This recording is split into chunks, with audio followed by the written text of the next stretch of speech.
তোমার যদি চেঁচানোর ইচ্ছা হয় তুমি 1 জুনের আগে যে কোনো একটা কেন্দ্রে চলে যাও, চেঁচাও ওখানে গিয়ে। সবাই বলে আমার এখানে এসে ভালো লেগেছে, কিন্তু ভালো লাগার একটা এই পড়ে যাবে না তো এটা? না ঠিক আছে, না মানে আমি আমার কারণে বলছি আর কি, ওর কারণে নয়।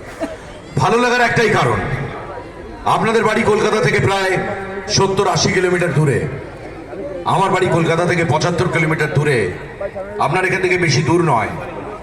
আমার বাদুড়িয়া থানার অন্তর্গত আরবেলিয়া গ্রাম, আমার বসিরহাটের কাছে বাড়ি। আমি সেখানেই বড় হয়েছি, 18টা বছর ওখানে ছিলাম, সেখানেই আমার জীবনের পথ চলা শুরু।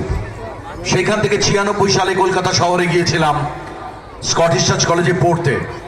পড়াশোনায় খুব একটা খারাপ ছিলাম না, বাংলায় অনার্স করেছিলাম, ক্যালকাটা ইউনিভার্সিটি থেকে মাস কম করেছিলাম।